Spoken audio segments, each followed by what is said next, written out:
Сайн байцгаана уу та бүхэндээ өдрийн мэнд хүргэе. Сумын гэмтэргээс урьдчилан сэргийлэх ажлыг зохицуулах зөвлөлөөс сумын хэмжээнд үйлдвэж байгаа гэмтэргийн шалтгаан нөхцөлийг бууруулах, тухайн гэмтэргийн улмаас ямар хор оршиг үр дагавар үүсэж байгаа байдлаар хэрэгцээ хууль эрх зүйн болон мэргэжилтийн албан хаагчдын энэ зөвлөгөө мэдээлэл хүргэхээр бол ярилцлагыг хүргэх гэж байна. Энэ удаагийн дугаарт маань Сумын цагдаагийн засгийн төлөөлөгч Үнэнбат, эрүүл мэндийн төвийн хэмж Бата, сургуулийн нийгмийн ажилтан их чимэг нар манай орохоор хүрэлцэн ирсэн байна.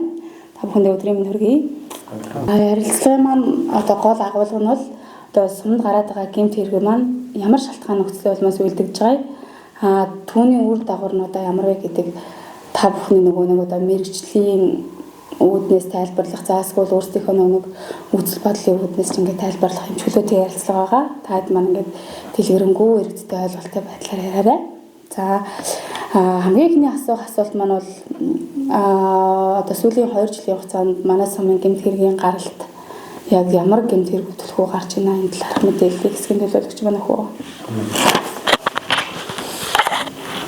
За манай Баян улс суманд сүүлийн 2 жилийн хугацаанд хүний эрүүл мэндийн алчгүй байдлын эсрэг гэмт хэрэг, гэр бүлийн хүчирхийлэл, согтуугаар тэрроризм жолоодох, эдгээр гэмт хэрэг зөрчлүүд бол дийлэгтэй гарч байгаа.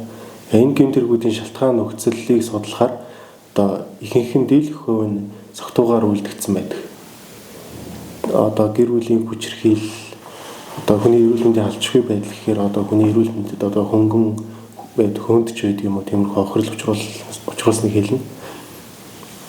Дээрх гэмт хэрэгүүд маань дандаа архины хамааралтай байгаа шүү дээ, тийм. Тэгэхээр архины зохистой хэрэглээ гэсэн ойлголт байдгүй. Та хоёр мэргэжлийнхаа хариулбал. Ер нь миний зүгээс гэвэл архины зохистой хэрэглээ гэж байдаггүй гэж бодож байна. Манай иргэд маань бол шууд ингээд архи тулгуунд амин зүйл ингээд хорц сурчлаасаа ингээд шууд ингээд татгалцах нь зохистой байгаа гэж бодож байна. Дамжиж. За миний хувьд бол архины зохистой хэрэглэж байгаа юм байхгүй.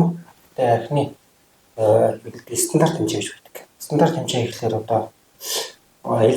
элэг бол архийг гүйжүүлдэг. Тэгтээ 24 цагийн дотор 10 г спиртийг цэвэршүүлж хоргүй болгохын үйлчлэг үзүүлдэг. Жишээлбэл 24 цагийн 10-аас 12 цагт архи ээр ороод бүрэн ингээд гадагшлалтын хугацааг зааж байгаа. Жишээлх юм бол ингээд би нэг дотны найзтайгаа тийм одоо цаг үргэлж үзлээ гэдэг нэшил 0.5 хэмжээг хоёулаа нэг хуваагаад дуусах юм бол 10 хоногийн хэрэглээгээ урьдчилаад хэрэглэж гэсэн. Нэг өдөрт нэг дор хэрэглэж чинь гэсэн. Тийм 10 хоногийн хэрэглэж чинь гэсэн. Тэгэхээр энэ бол архины хэтрүүлэг хэрэглээ болоод ийм ахуйтай болон элэг бусад архины хөтлөж байгаа болохоор ордуулж байна гэсэн үг байхгүй. За тэгвэл гэмт хэрэг маань архинаас хамааралтай үйлдэгдэж байна. За тэгвэл тухайн архинаас хамааралтай үйлдэгдэж байгаа хэрэг маань бол мэдээж хүүхэдтэй гэр бүлтэй хүмүүс байгаа тий. Тэгвэл тухайн гэр бүл өсөж байгаа хүүхдүүд маань зан төлөвийн хувьд ямар байдаг вэ? Бусад суралцагчтай харилцахдаа ямар ийм хариу үйлдэл үзүүлдэг вэ? Энэ талаар нь сургуулийн нийгмийн ажилтнаас. За хүүхд хамгааллын 2025-аас 2026 оны тоо мэдээлэлтэй манай дээр 2 өрхийн 6 суралцагч архины хамгаалалтын гэрүүлсэн суралцагч маань суралцж байна. За ерөнхийдөө хүүхдүүд дээр манай ажиглахдаа гол 3 хүчин зүйл гэх юм уу?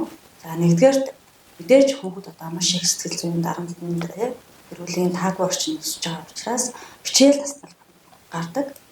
За энэ болгон дээр сургуулийн хүүхд хамгааллын баг сумын цаашлаад сумын хамтарсан байгаа.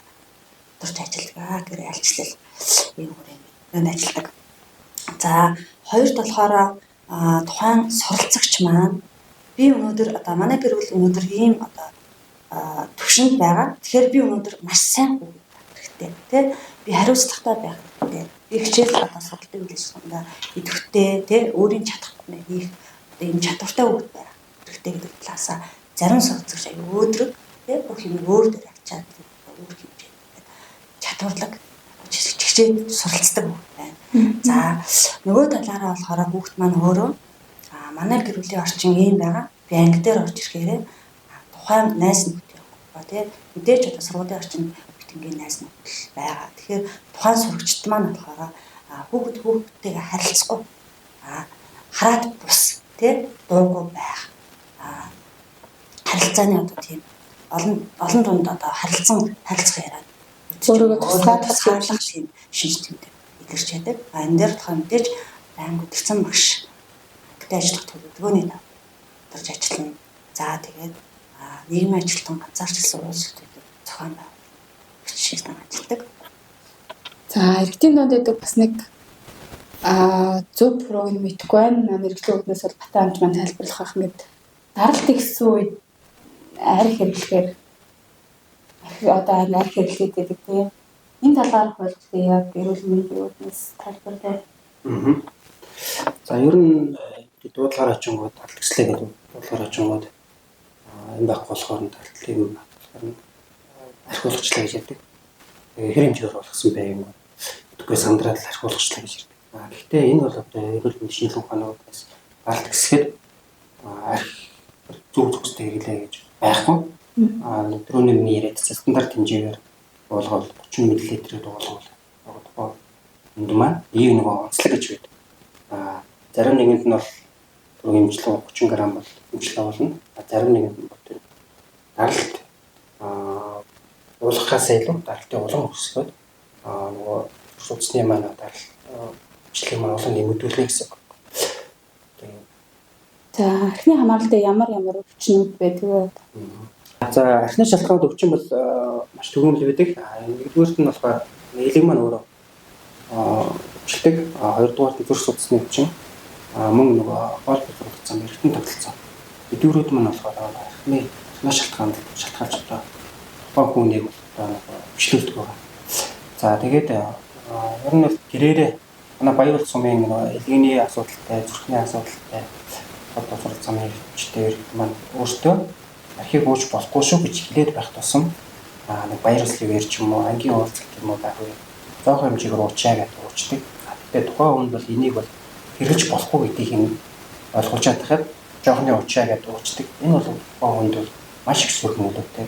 Өөрөөгөө өхөх хороод өөртөө ууж яана л гэсэн байна.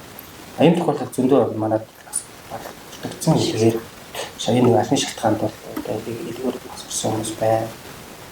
Зүрх цогсон өвчтөн байна. Одооны олжирхаад одоодны шархлаа үүсдэг. Энэ бүх өвчний шалтгаанд бол манай Баян сум мэддэг байгаа. Тэгэхээр маяг бол манайхаар эрүүл мэндийнх боловсролыг эрүүл мэндийн боловсролын мэдлэгийн дэвшүүлэх зүйтэй нэмжид хилээд байх тусам нөгөө хэрэглэгээ хэн чадахгүй тэгээ уугаад байгаа маш их нэлээд юм аа. За цагдаагийн зүгээс одоо үүргээ гүйцэтгэж гэж явах. За эсвэл ямар нэгэн дуулаа мэдээлэл өчтэй тий. Тэгэхээр одоо архийг хэтрүүлсэн хэрэгэлсэн иргэд маань одоо тийм үү зохисгүй үйлдэл гаргах ийм тохиолдлууд байдгүй. Гүйцэтгэж явах. Архины хамгаалалтын тэр нөгөө дуулаа мэдээлэл очиход ямар асуудал тулгардаг вэ? Тухайн одоо арх сахилгын фундамент хэрэгэлсэн хүмүүс төр одоо дуудлага мэдээлэл авчих. Ер нь бол түгээмэл одоо иргэд нь бол бие хянах чадваргүй болсон байна. Маш бие хянах чадваргүй өөрийгөө илэрхийлэх чадваргүй болсон. Тэгээд тэрнээс болоод цагдаагийн албаагч нэг хууль ёсны шаардлагыг одоо биелүүлэхгүй байх ч юм эсэргүүцэгч байдаг юм аа. Иймэрхүү зүйлсүүд байна. Манай сумын хэмжээнд бол одоо аймгийн төвийн дараа авдаг ингээл гэмт хэргийн гаралт өндөртэй сум гэдэг ба штэ тий. Тэгэхээр сумын гэмт хэргийг сэргийлэх одоо зохицуулах салбар зөвлөл ингээл одоо мэргэжилтэн албаар сакрад ажиллаж байна л да. Цаашдаа яг эцэдээ одоо ямар мэдлэг одоо олоож ээж бидгээд энэ нөгөө нэг архины хамгаалалтай гэмт хэргийн гаралтад бууруулах зүгээр та нэг өөрсдийнхөө үзэл бодлыг ч юм уу эсвэл ажилтнаа холбоотой ийм үйлчлэгээ зохион байгуулвал яригдл багасах магадлалтай гэсэн зүйлүүд өөрсдийнхөө үзэл бодлыг илэрхийлэх ямар арга хэмжээ байж болох вэ?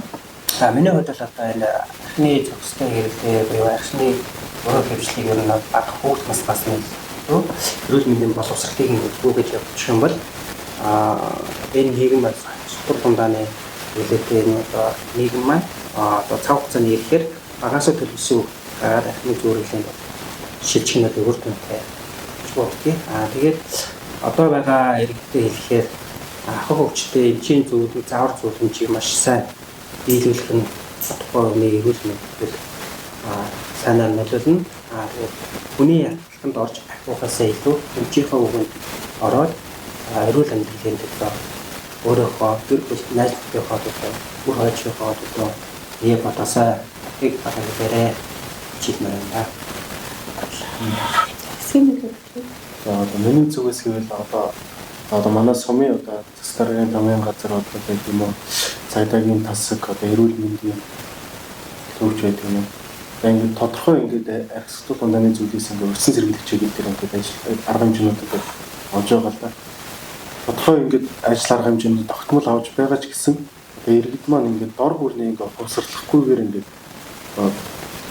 тогтмол ингээд хэрэглээж байгаа архитектур дунданы зүйл хэрэглээж байгаа юм бол маш нэмэргүй л. Тэгэхээр иргэд маань өөрсдөө босрлох дор бүрний л босрлох юм.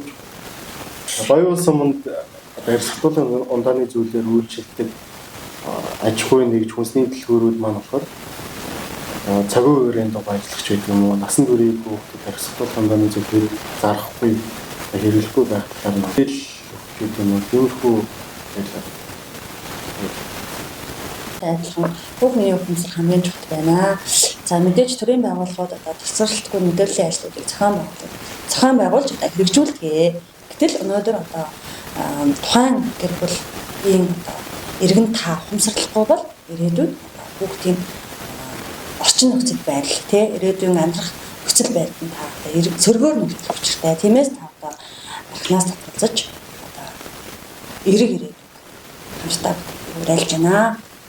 Энэ удаагийн ярилцлага маань өгөөж чинь иргэд та бүхэндээ уриалгах бол төрийн байгууллага мэргэжлийн албан агчдаас зохион байгуулж байгаа үйл ажиллагаанд иргэд маань өөрсдөө идэвхтэй оролцож одоо бие биендээ мэрэгэл нөлөөлсөн ийм иргэн байж одоо сумар нутаг маань хөгж.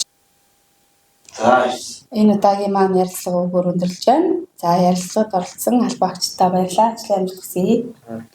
За цаашдаа хэрэгжүүлэх одоо зөвлөөс төрийн байгууллагуудаас зохион байгуулж байгаа үйл ажиллагаанд маань иргэд та бүхнийгээ идэвхтэй оролцож хамтдаа дайрахгүй тийм эрэг одоо ирээдүйг бүтээхэд бүтээцгээе гэж уриалъя.